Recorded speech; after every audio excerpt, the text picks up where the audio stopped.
Vamos a estudiar profundamente la lección de Escuela Sabática.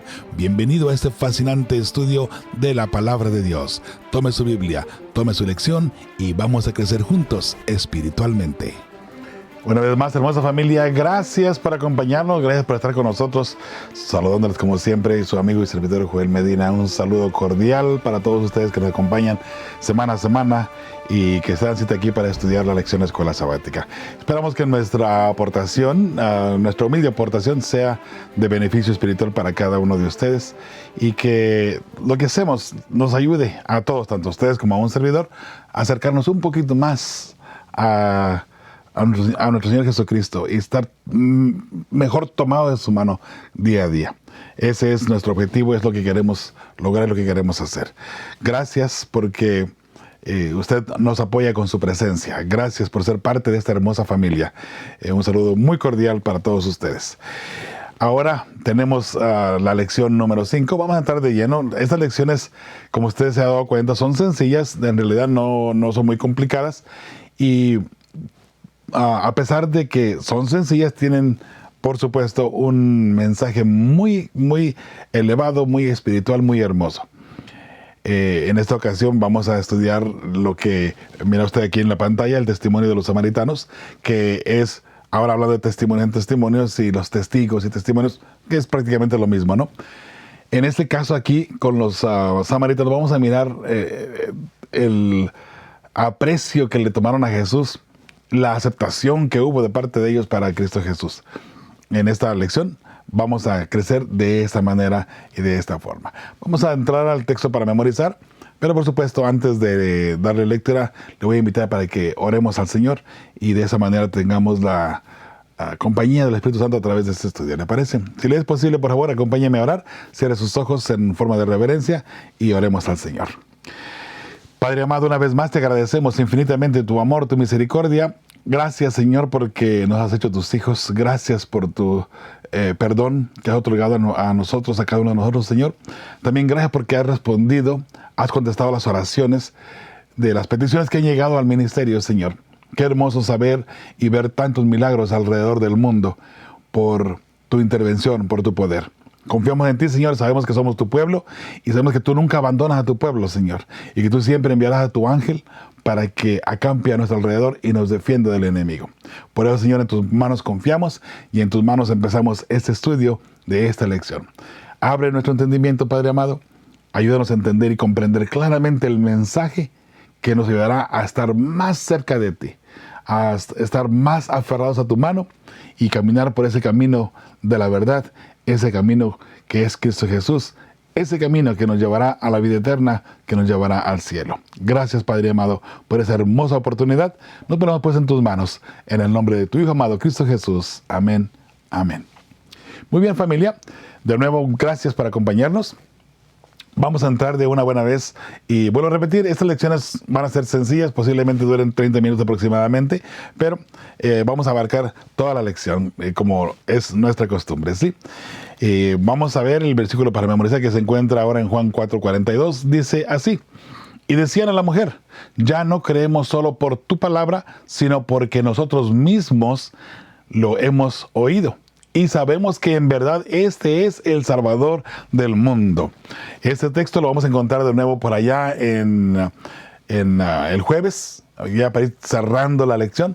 Precisamente ya después de que pasa algunos eventos donde Jesús se encuentra con la samaritana va corriendo a Samaria y da las buenas nuevas. Vengan, he encontrado a alguien que yo creo que este es del que hablaba Moisés en las Escrituras. Entonces ahora, una vez que Jesús entra a Samaria y que comienza a hablar de él y a mostrarse a los samaritanos, ahora ellos creen en él y ahora ellos dicen este versículo que está aquí precisamente, ¿no? Muy interesante. La pregunta es, tomando en cuenta este versículo que acabamos de leer aquí, ya no creemos solo por tu palabra, sino porque nosotros mismos le hemos oído y sabemos que en verdad este es el Salvador. ¿Será que estas palabras también usted y yo las podríamos decir? Espero que sí. Ese es el mensaje precisamente. Eso es lo que debería salir de nuestra vida, salir de nuestra mente, salir de nuestras acciones, salir de nuestras palabras. conocemos a Jesús porque le hemos escuchado y le hemos visto a través de tantas formas como Él se muestra a nosotros, ¿verdad que sí? Bueno, espero que en esta lección encontremos a Cristo Jesús. Vamos a la parte del domingo. En la parte del domingo dice el escenario del encuentro.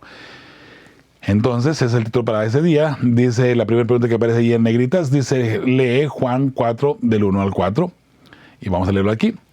Cuando pues el Señor entendió que los fariseos habían oído decir, Jesús hace y bautiza más discípulos que Juan, entre comillas, o pero entre paréntesis, mejor dicho, aunque Jesús no bautizaba, sino sus discípulos, esos paréntesis que están allí, hermosa familia, quiere decir que esos no están en el original. Se han insertado, como algunos textos se han insertado en la Biblia, precisamente para poder dar el concepto de lo que está tratando, de lo que está hablando. Porque si quitamos esa parte de ahí, por ejemplo, usted recuerda que unas semanas atrás hablamos sobre el estanque de Bethesda, que decía, un ángel venía de vez en cuando y movía las aguas, ¿se acuerda? Bueno, eso fue insertado, precisamente no está en el original, fue insertado solamente para que se entendiera de qué se estaba tratando, de qué estaba hablando allí el apóstol cuando escribió eso. Sin duda alguna, el apóstol tenía en su mente lo que sucedía cuando que la gente pensaba que un ángel venía, ¿no? Pero entonces, al escribir esa parte, la gente creía, solo que Juan no lo puso así. Juan lo dio como, o lo escribió como si fuera un hecho en realidad. Bueno, para que se entienda es que la gente creía que un ángel venía, ¿no? Ahora, si vamos a mirar este texto aquí, digamos ahora que nos brincamos el versículo 2, por ejemplo. Dice, Jesús hace y bautiza más discípulos que Juan. Salió de Judea y se fue otra vez a Galilea. Y le era necesario pasar por Samaria. Se da cuenta que queda allí una parte oscura, donde va a aparecer allí que Jesús bautizaba más discípulos que Juan. Ahora, ¿cuál era el problema? Que Jesús no bautizaba. Jesús, solamente sus apóstoles bautizaban. Jesús nunca bautizó a nadie. Qué interesante. Ahora, imagínense, ¿por qué Jesús no bautizara a alguien? Bueno, porque esa labor se la pasa o la confine a alguien más. Interesante, ¿verdad que sí? ¿A quiénes? A los que somos seres humanos y que tendremos que llevar el evangelio a más allá. Los que bautizan son los que tienen que seguir lidiando con esas personas, y lidiando en el buen sentido de la palabra. Me refiero lidiando en seguir enseñándoles a conocer mejor al maestro, conocer mejor las escrituras, conocer mejor el camino que nos lleva a la vida eterna. Muchas veces lo tomamos muy a la ligera. Pensamos que la persona que se bautizó, bueno, ya se bautizó, ya es problema de él, si se aparta o no se aparta, o si sigue o si no sigue, ¿no? No, hermosa familia. Una persona que se viene bautizando y a veces apenas va en la cuarta, quinta, séptima lección de la fe de Jesús y lo bautizamos, ¿ok? Lo convencemos para que se bautice, lo bautizamos y lo abandonamos, ¿no? Ese es un error muy, muy grave. Y luego después nos preocupamos de por qué la gente se sale, ¿no? Se bautizan 5 y se salen 4, ¿no? Ese es el problema. La persona tiene que seguir arraigándose mejor todavía día a día en el mensaje, en el evangelio, en lo que es la sana doctrina. Entonces, aquí en este caso, Jesús permite que los apóstoles bauticen o los discípulos bauticen para que los discípulos sigan todavía trabajando con esas personas, ¿ok? Ahora, eso sería lo ideal, ¿no? Que también dentro de nuestra iglesia, a quienes bautizamos, sigamos lidiando todavía con esas personas y ayudándoles a encontrarse con Cristo Jesús, ¿cierto? Bueno, aquí tenemos ahora el versículo, la pregunta, mejor dicho, antes de pasar a la siguiente pregunta. Hay otra pregunta más aquí en la parte del domingo, pero la pregunta que aparece aquí dice, ¿cuál fue el trasfondo que llevó a Jesús a pasar por Samaria? ¿Ok? Ya leímos el texto, ahora la respuesta de un servidor. Que se corría el rumor que Cristo bautizaba más que Juan, y para no crear más tensión o discusión entre los discípulos de Juan, y de Jesús, por así decirlo, él decide mejor retirarse y se va. Era necesario pasar por Samaria. Ahora, él era necesario. ¿Por qué él era necesario? Él sabía Recuerde, Jesús sabía lo que iba a pasar allí y también la aceptación que iba a suceder. Ahora, le era necesario llevar el evangelio más allá. Por eso le era necesario. Algunas personas, incluso mujeres, podrían decir, bueno, le era necesario porque se tenía que encontrar con la samaritana. Sí, sí, es verdad. Pero el evangelio va mucho más allá que la samaritana, ¿no? La samaritana fue el instrumento que Jesús utilizó para llegar a los samaritanos. Pero en realidad el evangelio no va a una persona, va a toda una nación, a todo el planeta Tierra, a toda la raza humana, por así decirlo. ¿Okay? Entonces, le era necesario pasar por Samaria, le era necesario proclamar las buenas nuevas de salvación por Samaria. Y ahí tenemos el encuentro ahora que lo vamos a mirar a continuación. Precisamente en esta lección vamos a mirar el encuentro de Jesús con la samaritana, ¿sí? Ahora, la siguiente pregunta que aparece aquí en el domingo dice, lee Juan 4 del 5 al 9. Okay, vamos a leerlo aquí.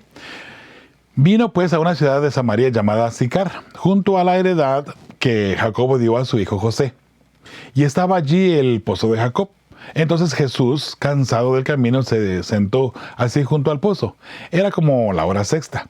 Vino una mujer de Samaria a sacar agua, y Jesús le dijo, dame de beber. Pues sus discípulos habían ido a la ciudad a comprar de comer. La mujer samaritana le dijo, ¿cómo tú siendo judío me pides a mí de beber que soy mujer samaritana? Porque judíos y samaritanos no se tratan entre sí. La pregunta que aparece aquí, ¿cómo aprovechó Jesús esta oportunidad para entablar un diálogo con la mujer samaritana? Bueno, la respuesta aquí se dio pidiéndole agua. Pues es lo que la mujer buscaba al estar ahí en el pozo. Tomando en consideración que aquí, fíjese, normalmente Jesús otorgaría algo, un milagro o daría algo a una persona, ¿no? Pero ahora Jesús, en lugar de dar, pide, dame agua, dame de beber. ¿Por qué? La mujer tenía el cántaro con lo que podía sacar el agua del pozo. Jesús no tenía. Ahora, por supuesto, Jesús tiene todo el poder, ¿no? Y lo podía haber hecho, ¿no? Pero recuerde, siempre utiliza nuestra situación o lo que está a nuestro alrededor para dar una lección, ¿no? Entonces Jesús le dice a ella, a la mujer le dice, dame de beber. Y ahora ella dice, pero ¿cómo tú siendo judío me pides a mí? Tú sabes bien que entre los judíos y samaritanos no nos podemos ver. ¿Te recuerda por qué los judíos y los samaritanos, hasta cierto punto, vamos a ponerle de esta manera, no, y disculpa la palabra, se odiaban entre sí? Los judíos no podían ver a los samaritanos y los samaritanos también odiaban a los judíos. O sea, era una guerra campal que tenían constantemente uno con el otro. ¿Te recuerda en Esdras y Nehemías cuando llegó el momento de construir el templo por allá alrededor, bueno, cuando se da el decreto de rey Artajerjes en el año 457, que se da el decreto para terminar de construir el templo? Bueno, vino todavía, antes de eso vino el decreto de Darío, el de Ciro también. Entre ese tiempo se estaba construyendo el Jerusalén poco a poco. Pero entonces, en aquel entonces, los samaritanos habían tomado posesión de Jerusalén. Entonces, cuando viene el pueblo judío, el pueblo hebreo, a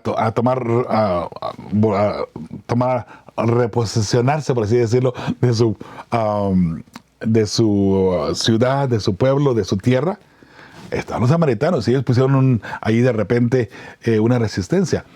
En un momento dado, los samaritanos dijeron, permítanos ayudarles, pero el pueblo hebreo, los judíos, el pueblo de Israel, sabía que no era que querían ayudar, más bien que buscaban una forma de cómo sacarlos, ¿no?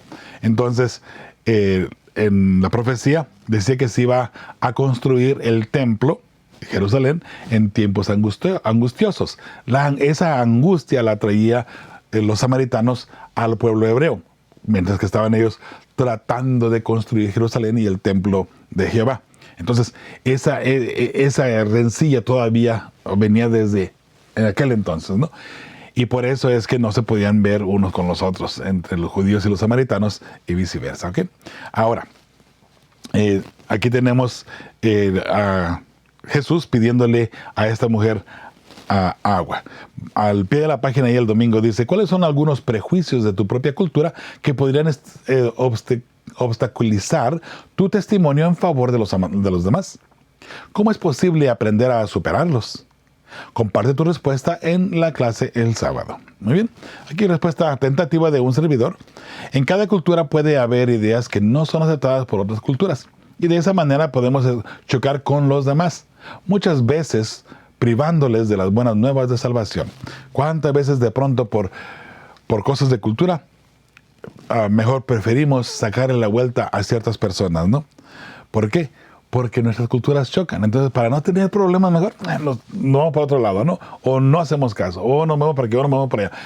Ese es el detalle, y en esa desviación, si le queremos llamar, de no entrelazarnos o no conversar o no dialogar con personas de otras culturas, por tal de no chocar, muchas veces podemos perder la oportunidad de presentar a Jesús resucitado, al Rey del Universo, el camino al cielo. Pero bueno, esperemos que usted y yo no tengamos ese perjuicio de las culturas, y que si en un momento dado se necesita, hablemos con las personas, presentemos al Cristo vivo, al Cristo que nos salva a usted y a mí con su sangre preciosa, ¿verdad que sí? Muy bien. Vamos a la parte ahora del lunes. La mujer junto al pozo. Aquí entramos con la mujer samaritana ahora sí. Lee Juan 4, de 7 al 15. Vamos a leerle aquí. Vino una mujer de Samaria a sacar agua, y Jesús le dijo, dame de beber. Pues sus discípulos habían ido a la ciudad a comprar de comer. La mujer samaritana le dijo, recuerda que esto ya lo leímos anteriormente, ¿no? ¿Cómo tú, siendo judío, me pides a mí de beber, que soy mujer samaritana? Porque judíos y samaritanos no se tratan entre sí. Respondió Jesús y le dijo, si conocieras el don de Dios, ¿y quién es el que te dice, dame de beber? Tú le pedirías, y él te daría agua viva. La mujer le dijo, Señor, no tienes con qué sacarla, y el pozo es hondo. ¿De dónde, pues, tienes el agua viva? ¿Acaso eres tú mayor que nuestro padre Jacob, que nos dio este pozo, del cual bebieron él, sus hijos y sus ganados? Respondió Jesús y le dijo, cualquiera que bebiere de esta agua volverá a tener sed. Mas el que bebiere del agua que yo le daré, no tendrá sed jamás, sino que el agua que yo le daré será en él una fuente de agua que salte para vida eterna. La mujer le dijo, Señor, dame esa agua, para que no tenga yo sed, ni venga aquí a sacarla. La pregunta que aparece aquí dice, ¿cómo aprovecha Jesús este encuentro para empezar a dar testimonio a esa mujer? Muy bien. La respuesta aquí de un servidor. En lugar de ofrecerle un milagro o favor, él le pide a ella. Así inicia la conversación, que al final fue un gran testimonio para todo Samaria. ¿Okay? Otra pregunta más que aparece aquí en el lunes. Dice, ¿cuál es el trasfondo veterotestamentario, lo que pertenece a esta relación con el Antiguo Testamento de la Biblia? A eso se refiere veterotestamentario, ¿ok? De la afirmación de Jesús acerca de agua viva. Y aquí tenemos ahora las profecías de cómo la palabra de Dios, la Biblia, lo que Jesús estaba utilizando, ya estaba escrito. Obviamente Jesús es el agua viva. Jesús es la fuente de agua viva. Jesús es el pan también, que lo vamos a mirar la próxima semana, por cierto. Pero ahora aquí Jesús está hablando del agua viva. Note lo que dice Jeremías 2:13 y Zacarías 14:8. Dice Jeremías 2:13, porque dos males ha hecho mi pueblo. Me dejaron a mí fuente de agua viva y cavaron para sí cisternas rotas que no retienen agua. Y luego Zacarías 14:8, acontecerá también en aquel día que saldrán de Jerusalén aguas vivas, hablando del Evangelio, por cierto, ¿sí? La mitad de ellas hacia el mar oriental y la otra mitad hacia el mar occidental, en verano y en invierno. Hablando de eso, está hablando en sentido espiritual, o sentido figurado o simbólico del Evangelio, que saldría el Evangelio a todo el mundo. Ahora la pregunta que aparece aquí, que ya la leímos, dice, ¿cuál es el trasfondo veterotestamentario? Muy bien, la respuesta de un servidor: Jesús es la fuente de agua viva anunciada por los profetas en el Antiguo Testamento. Creo que también Ezequiel, lo vamos a ver más adelante, Ezequiel también habla al respecto. Al pie de la página, y el lunes dice, lee Juan 7:37 y 38. Vamos a leerlo aquí. En el último y gran día de la fiesta, Jesús se puso en pie y alzó la voz, diciendo, si alguno tiene sed, venga a mí y beba. el que cree en mí, como dice la Escritura, de su interior correrán ríos de agua viva. El fiel Hijo de Dios, el fiel cristiano, hermosa familia, el fiel Hijo de Dios, se constituye como un río de agua viva. Recuerde, el agua de río es agua dulce, se puede tomar. Hay algunos ríos riquísimos y sabrosos, ¿no? Cuando vienen bajando de la montaña, usted llega y toma agua y qué ricura de agua, ¿verdad? Es fresca. Ese es el agua. Me ha tocado de repente, ¿no? Estar así en las montañas donde viene el agua cristalina bajando y usted toma agua y una ricura. Bueno, esa agua está representada ahora aquí simbólicamente por el cristianismo, por el fiel pueblo de Dios, por los fieles hijos de Dios. Recuerda que en la Biblia hablamos de aguas, que las bestias salen del mar, ¿ok? Pero entonces el dragón echa agua como un río. Bueno, ese río es el cristianismo que sale del dragón, pero ahora está corrompido porque sale del dragón. Pero si es agua de río, agua dulce que se puede tomar, recuerde, Jesús es la fuente. Entonces, si está saliendo si es de Jesús, está correcto y está bien y está perfecto. Pero si el río sale del dragón, es el cristianismo que se ha dejado corromper. Entonces, el agua viva de Jesús es usted y yo. Somos ríos. De lo que vamos a mirar aquí en el 38. El que cree en mí, como dice la Escritura, de su interior correrán ríos de agua viva. ¿Está bien? Entonces ahí tenemos para darnos cuenta que el verdadero pueblo de Dios siempre será, simbólicamente hablando, un río de agua viva. La pregunta que aparece aquí dice, ¿qué nos dice Jesús en estos versículos y cómo podemos experimentar lo que nos promete? Muy bien, respuesta de un servidor. Cristo nos invita a venir a Él y beber de la fuente de vida. Para lograr esto necesitamos de todo corazón aceptar a Cristo. Y ahí se constituye el verdadero pueblo de Dios. ¿Okay? De esa manera podemos estar seguros que somos el verdadero pueblo de Dios si de nuestro interior corren ríos de agua viva. El hecho de que de nuestro interior corran ríos de agua viva significa que de nuestro interior sale el amor de Cristo Jesús para todo el mundo. Por eso es que nuestro testimonio, nuestras palabras, nuestras acciones y todo lo que hacemos debe de siempre, siempre, siempre reflejar el carácter de Cristo Jesús. Vamos a la parte del martes ahora. Señor, dame de esa agua, dice la mujer samaritana, ¿cierto? Muy bien. La pregunta que aparece aquí, empezando con la pregunta, dice, ¿de qué manera refleja Ezequiel? Aquí está la otra cita que les comentaba. ¿De qué manera refleja Ezequiel 25 al 27 las verdades que Jesús trataba de comunicar a Nicodemo y a la mujer junto al pozo? Leamos aquí el texto de Ezequiel 36, 25 al 27. Dice así. Esparciré sobre vosotros agua limpia, y seréis limpiados de todas vuestras inmundicias, y de todos vuestros ídolos os limpiaré. Os daré corazón nuevo, y pondré espíritu nuevo dentro de vosotros, y quitaré de vuestra carne el corazón de piedra, y os daré un corazón de carne, y pondré dentro de vosotros mi espíritu, y haré que andéis en mis estatutos, y guardéis mis preceptos, y los pongáis por obra. Ahí está, el agua limpia, el río, ¿cierto? Entonces la respuesta aquí de un servidor para esta pregunta que acabamos de leer, el agua que Jesús ofrece en su amor es un corazón limpio y consagrado. Si usted está bien con Jesús, usted es agua limpia, ¿ok? Muy bien, otra pregunta que aparece aquí en el martes, dice, lee Juan 4:16, vamos a leerlo aquí. Jesús le dijo, ve, llama a tu marido y ven acá. Ok, la pregunta, ¿cómo respondió Jesús a la petición de la mujer? Cuando ella le dijo, Señor, dame de esa agua, ¿no? Ahora Jesús le dice, ok, ve, llama a tu marido y ven acá. ¿Por qué le dice Jesús que llame a su marido? Recuerde la cultura en aquel entonces, y que hasta el día de hoy todavía, tristemente, la mujer tiene muy poco valor en el Medio Oriente, ¿no? Muy, muy poco valor. Entonces Jesús, llevando la cultura aún todavía, le dice, ve y trae a tu marido, y entonces juntos poder recibir ahora las buenas nuevas, o recibir esa agua que Jesús estaba prometiendo. Pero Jesús conocía el corazón de la mujer. Jesús conocía lo que ahora viene con la respuesta de la mujer. Y vemos cómo Jesús desenmascara el pasado de la mujer, pero ella, en lugar de tomarlo en forma negativa, ve a Jesús como el Hijo de Dios. Vamos a mirar a continuación la pregunta que vamos a responder aquí. ¿Cómo respondió Jesús a la petición de la mujer? Respuesta de un servidor, pidiéndole que llamara a su esposo para darles a ambos el agua viva. Ahora, a continuación, viene el miércoles, donde vamos a responder a lo que sigue. Dice otra vez, lee Juan 4, 16 al 24. Ahora vamos a leer bastante más de la historia para entender de qué está tratando lo que Jesús ahora va a hacer con la mujer. Dice, Jesús le dijo, ve, llama a tu marido y ven acá.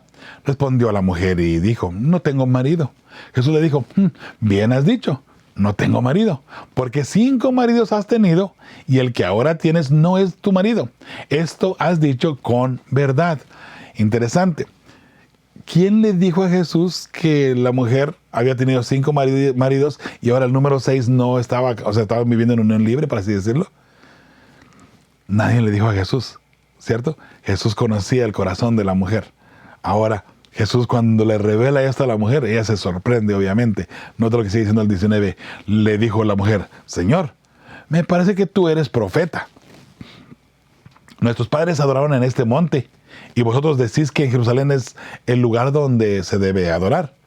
Jesús le dijo, mujer, créeme, que la hora viene cuando ni en este monte, ni en Jerusalén adoraréis al Padre. Vosotros adoráis lo que no sabéis, vosotros adoramos lo que sabemos, porque la salvación viene de los judíos. Interesante. La salvación viene de los judíos. ¿Cómo es que la salvación viene de los judíos? Jesús venía de los judíos. Jesús era judío. José y María, en este caso María, que fue la madre de Jesús, carnalmente hablando, era judía. De allí, del pueblo judío, es que tenía que salir la simiente de la mujer profetizada en Génesis 3:15, la que tendría que darle el golpe certero a la serpiente en la cabeza. Entonces, de los judíos viene la salvación, o sea, de los judíos es donde va a salir o donde viene el Mesías. ¿Ok? De los judíos. Ahora, note, Jesús le dice, ustedes adoran sin saber lo que están adorando, nosotros adoramos lo que sabemos, porque el pueblo judío, el pueblo de Israel, era el pueblo de Dios. El pueblo de Samaria, los samaritanos, por así decirlo, era un mundo pagano. Eran parte de los demás. Estaba el pueblo de Israel y luego los demás, ¿no? En este caso el mundo pagano. Pero note ahora lo que viene a continuación, algo muy, muy interesante. Dice ahora el 23, mas la hora viene y ahora es, cuando los verdaderos adoradores adorarán al Padre en espíritu y en verdad. Porque también el Padre, tales adoradores, buscan que le adoren. Dios es espíritu, y los que le adoran en espíritu y en verdad es necesario que le adoren. Muy bien. Entonces, la pregunta que aparece aquí dice, ¿qué hizo Jesús para mostrar a esta mujer que conocía sus secretos más profundos y cómo respondió ella? Muy bien. La respuesta del servidor le dijo cosas que solo ella sabía. Entonces, cuando ella se da cuenta que él es el Mesías, entra en el tema de adoración, a lo cual Jesús le aclara que el verdadero Hijo de Dios debe adorar en espíritu y en verdad. La adoración para Dios no está en un lugar, sino en el corazón. Ahora, si es cierto y es verdad, vamos a la iglesia, vamos al templo para adorar allí junto con los demás hermanos. Ahí nos reunimos con los demás. Pero no solamente en el templo está Dios. Y muchas veces cometemos ese error, ¿no? Oh, llegamos a la iglesia, aquí está Dios, aquí hay que portarnos bien, aquí no podemos tener malos pensamientos, aquí no podemos decir malas palabras, aquí tenemos que andar derechitos. Bueno, es un error, ¿cierto? Porque Dios está en todo lugar. Entonces, si usted le adora en su casa, si usted le adora, por ejemplo, aquí es donde estoy en el estudio, que yo adoro muchas veces aquí al Señor, me pongo a cantar de repente himnos con mi guitarra, de repente me pongo a estudiar, a hacer llamadas, a orar con personas, de pronto aquí recibo las llamadas de pronto en el estudio. Entonces, de esa forma estamos adorando a Dios. Adoramos a Dios en espíritu y en verdad, ¿cierto? Hermanos, la adoración es espiritual. Y ahí es donde entra ahora lo que es la liturgia, que muchas veces tomamos la liturgia como algo religioso. ¿Acaso, si no suben a la plataforma, no puede uno, o uno tiene que predicar solamente de atrás del púlpito, de arriba de la plataforma, porque a lo contrario ya eso no vale. Todos esos son mitos que nosotros nos hemos hecho a nosotros mismos y que de pronto nosotros los hemos inventado, pero los inventamos y ahora pensamos que viene de parte de Dios. Note algo bien interesante, tanto en esta lección como en la lección que viene, creo que más en la que viene, en la número 6, los samaritanos pensaban que lo que ellos habían puesto como leyes, como reglas, vienen de parte de Dios. Y no era tanto. Recuerda cuando estudiamos el libro de Marcos, en el capítulo 2, el versículo 27 y el 28, donde habla sobre el sábado. Allí vemos que Jesús les dice a ellos, ¿no? Porque ellos le dijeron, mira, tus discípulos están haciendo lo que no es debido o lo que no se debe de hacer en sábado, lo que está prohibido hacerse en sábado. Entonces, tus discípulos están haciendo lo que no está permitido hacer en sábado. ¿Quién no había permitido hacer eso en sábado? Agarrar espigas, hacer algo de grano y comer. ¿Quién había dicho que no era lícito hacer eso? Ellos mismos. Pero ellos lo estaban tomando como si viniera de parte de Dios. De pronto, familia, ¿cuántas cosas hacemos dentro de la iglesia? Y me refiero a nuestra iglesia adventista. ¿Cuántas cosas de pronto ponemos frente a nosotros y lo ponemos como si fuera algo que proviene de Dios? Muchas cosas podemos decir. De pronto, hermanos, hermanas, no, y con esto tampoco no quiero que lo veamos al otro extremo tampoco, porque sí hay una forma correcta de adorar a Dios dentro de la iglesia, dentro del templo, dentro de tu hogar, dentro de tu alcoba, dentro de tu oficina, dentro de tu trabajo, en todo. Hay ciertas formas en que te debes de adorar a Dios. Pero bueno, y eso es un tema obviamente bastante largo que podemos entrar allí, ¿no? De repente algunos estarán de acuerdo, otros no estarán de acuerdo, pero bueno, no hagamos, lo único que le puedo decir es esto nada más. Por favor, y escúcheme, no hagamos reglas personales como si provinieran de Dios. Y menos intentemos poner esto en las demás personas. El otro día hablaba con un doctor que me comentaba, en México le pasó este incidente. Llegó a una iglesia muy grande, en un lugar en México. Resulta que cuando empezó la iglesia, el líder que estaba allí, creo que fue uno de los que donaron el lugar para que se construyera la iglesia y todo lo demás. Cuando iban empezando la iglesia y comenzaron a adorar, se hizo una regla. Nadie podía subir a predicar a menos de que llevara camisa blanca. Tenía que ser camisa blanca, si no, no podía subir. Eso era una regla que ahora parecía que venía para ellos de parte de Dios. Cuando llega el presidente de la asociación a esta iglesia y lo invitan a que tome el púlpito, no puede predicar. Trae una camisa que no es blanca. No puede predicar. Entonces él agarra a los ancianos y dice, momento. ¿Cómo está eso de que una persona no puede predicar? Y no porque él quisiera predicar, ¿no? Sino que, ¿cómo está eso de que una persona no puede predicar solamente porque no trae camisa blanca? ¿Dónde sacan esa idea totalmente fuera de contexto y que no tiene nada que ver? Bueno, pero es que por años y muchos años, ya esa regla se había hecho como una ley divina, como una ley de parte de Dios. Bueno, a partir de esa ocasión, el presidente de la asociación aclaró las dudas, mostró que no es así el asunto, que no debería ser así, y creo que ellos cambiaron de opinión para una gloria de Dios, ¿no? Y qué bueno que se puedan aceptar los cambios que puedan glorificar a Dios de esa manera, ¿cierto? Hermanos, no seamos dogmáticos de pronto con ideas propias nada más, porque yo pienso que así debe ser, y así debe ser, y si alguien me lo cambia, se cae el mundo, ¿no? No debería ser así. Bueno, aquí estamos mirando algo parecido a lo que está pasando, ¿no? Con los samaritanos. Ellos ponían reglas y creían que así debería de ser. Bueno, vamos aquí ahora siguiendo con lo de la samaritana. Vamos a seguir leyendo aquí. Ahora hay otra pregunta más aquí en el miércoles. Déjame ver, vamos a ver. Así, lee Juan 4, 25 y 26. Leemos aquí. Le dijo la mujer, sé que ha de venir el Mesías, llamado el Cristo. Cuando Él venga, nos declarará todas las cosas. Jesús le dijo, yo soy el que habla contigo. La mujer todavía no entendía que Él era el Mesías, ¿no? Aunque sabía, es un profeta, tú provienes de Dios. O sea, ella estaba segura que este personaje que estaba frente de ella provenía de Dios. Debe ser un profeta porque tú estás haciendo cosas que nadie más sabe. Y si Dios no las revela, pues nadie más las sabría, ¿no? Bueno, ahora la mujer, fíjese algo interesante. Y aquí es donde creo que podemos sacar una muy, muy buena lección. La mujer le dice, va a venir el Mesías y Él nos va a enseñar lo que tenemos que hacer. Ahora, un momento.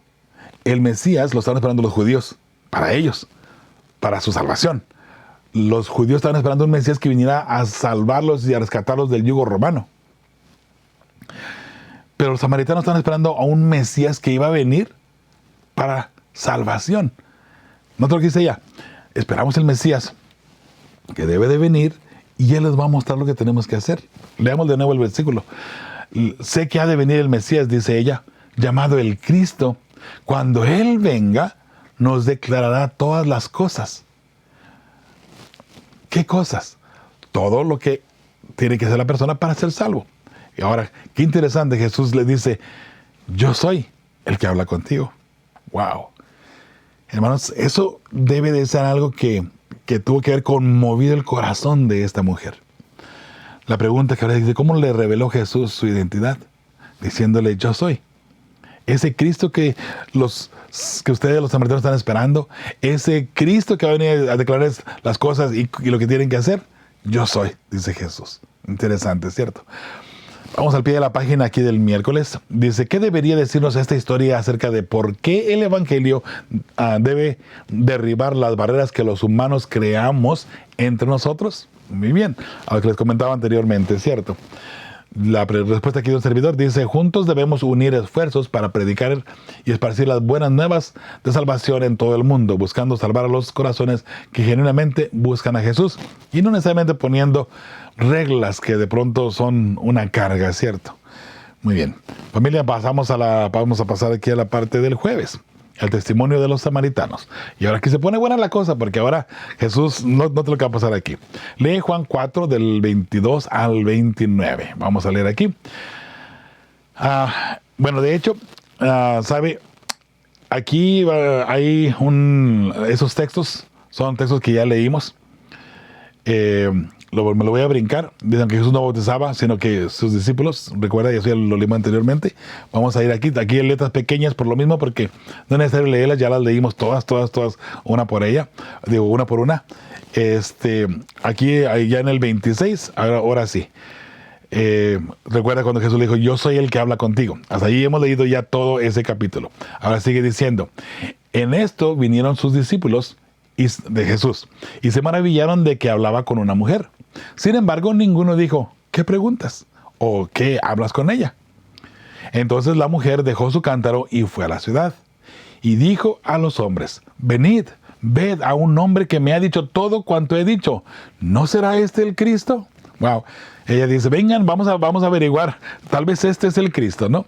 La pregunta que aparece aquí dice, ¿qué medida sorprendente tomó la mujer? Muy bien.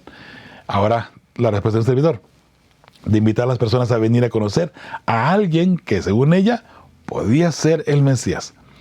Vengan, hay un hombre que me ha dicho todo lo que yo soy, cosas que nadie sabía.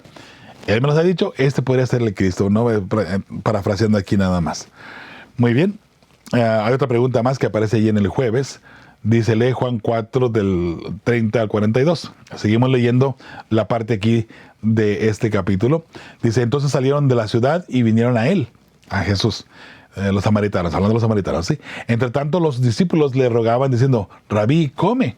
Él les dijo, yo tengo una comida que comer, que vosotros no sabéis. Entonces los discípulos decían unos a otros, ¿le habrá traído a alguien de comer? Jesús les dijo, mi comida es que haga la voluntad del que me envió y que acabe su obra. ¿No decís vosotros, aún faltan 4 meses para que llegue la siega? He aquí os digo, alzad vuestros ojos y mirad los campos, porque ya están blancos para la siega. Y el que siega recibe salario y recoge fruto para vida eterna, para que el que siembra goce juntamente con el que siega. Porque en esto es verdadero el dicho: uno es el que siembra y otro es el que ciega. Yo os he enviado a cegar lo que vosotros no labrasteis. Otros labraron y vosotros habéis entrado en sus labores.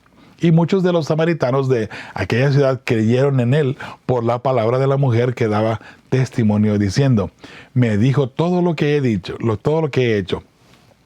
Entonces vinieron los samaritanos a él y le rogaron que se quedase con ellos, y se quedó allí 2 días. Y creyeron muchos más por la palabra de él.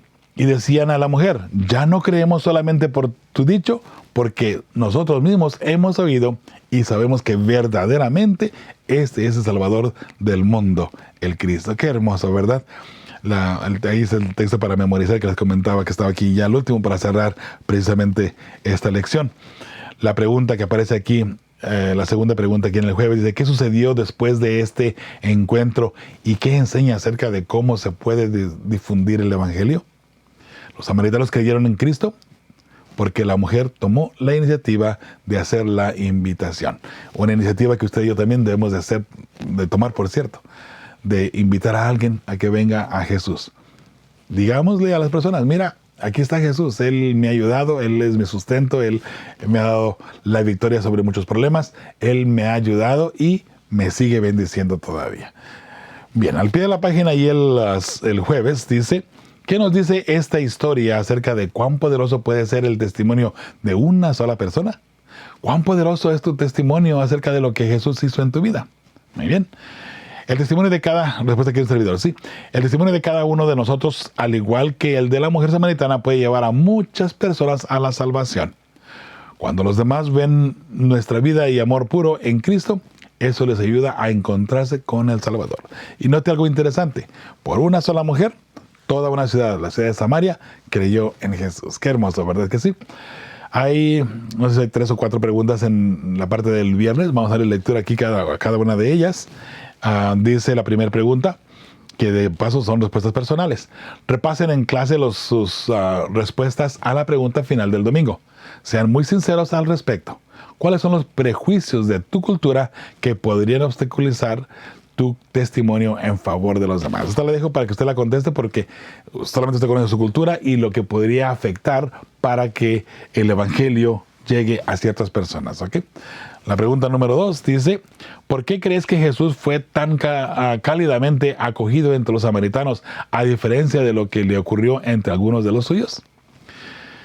Respuesta del servidor: porque ellos le esperaban como el Mesías y conocían las Escrituras. Así es, ellos estaban atentos a las Escrituras. Muy bien. Pregunta número 3. Ponte en el lugar de esa mujer samaritana. Un completo extraño viene y te hace saber que está al tanto de tus más profundos secretos. ¿Cómo podría alguien, mucho menos un extraño, saber estas cosas? No es de extrañar que Jesús la impresionara. ¿Qué debería decirnos esta historia acerca del conocimiento total que el Señor tiene de nosotros, incluso de los secretos más profundos y oscuros que no quisiéramos que nadie supiera? Sin embargo, ¿qué nos dice el modo en que la trató acerca de cómo desea tratarnos a pesar de conocer nuestros secretos? ¿Qué consuelo obtienes de esta verdad? Muy bien. Sí, la respuesta del servidor: Jesús conoce todos nuestros secretos, pero igual nos da la oportunidad de aceptarlo, arrepintiéndonos de nuestros pecados. Sí, no importa qué secreto tú tengas, no importa cuál sea ese lado oscuro de tu vida, ¿sabes? Jesús lo conoce y Él espera de que tú te sinceres con Él, nada más vengas a Él, pidas perdón y todo estará bien. Jesús no rechaza a nadie. No hay nadie rechazado en el camino de Dios. O sea, Jesús no rechaza a ningún corazón sincero. De repente pueden venir oraciones solamente de labios para afuera. Esas oraciones Dios ni las escucha. Bueno, las escucha porque es Dios, ¿no? Pero no les va a hacer caso. Esa sería la respuesta, ¿sí? Pregunta número 4. ¿Qué temas del Evangelio de Juan que hemos estudiado hasta aquí se encuentran en el ministerio de Jesús en favor de la mujer samaritana junto al pozo? Muy bien. Creo que todos de una forma directa o indirecta ayudan o están en favor de la mujer, tal como nos ayuda a cada uno de nosotros hoy en día. Desde la primera lección hasta hoy, hermosa familia, sin duda alguna hay lecciones que nos pueden ayudar a crecer espiritualmente, ¿verdad que sí? Hasta aquí llegamos con la lección número 5, hermosa familia. Recuerde que es para el 2 de noviembre. Dios les bendiga abundantemente. Esperamos en el Señor que nos acompañe la próxima semana. Aquí tiene donde puede usted contactarnos para que, si gusta que oremos por usted, nos puede dejar aquí un mensajito. Alguna pregunta, alguna duda, algún comentario que tenga sobre la lección, por favor, con confianza, háganoslo llegar. Puede dejar un mensajito en YouTube, si nos está mirando a través de YouTube. Ahí nos puede dejar un mensaje solamente en la lección, a través de Facebook, a través de WhatsApp, también por correo electrónico a info@feyesperanza.org. Y por supuesto, le invito para que pase por ahí por nuestra página de feyesperanza.org y mire lo que hay ahí alrededor, lo que estamos haciendo, las últimas noticias y todo lo que estamos trabajando. Hermosa familia, hasta aquí llegamos con la lección de escuela sabática. Esperamos en el Señor que usted y yo pronto estemos preparados para encontrarnos con ese glorioso encuentro con Cristo Jesús y poder pasar la eternidad con Él. Hasta aquí, su amigo y servidor Joel Medina les dice muchas gracias, Dios les bendiga abundantemente y recuerde que juntos, usted y nosotros, con sus oraciones, con sus donaciones, con sus donativos, sus ofrendas de amor que envían al Ministerio de Fe y Esperanza a través de nuestra página de internet, le agradecemos infinitamente y juntos por eso es que usted y nosotros seguimos preparando a las familias que formarán parte del pueblo que verá a Dios. Hasta la próxima semana, Dios les bendiga abundantemente.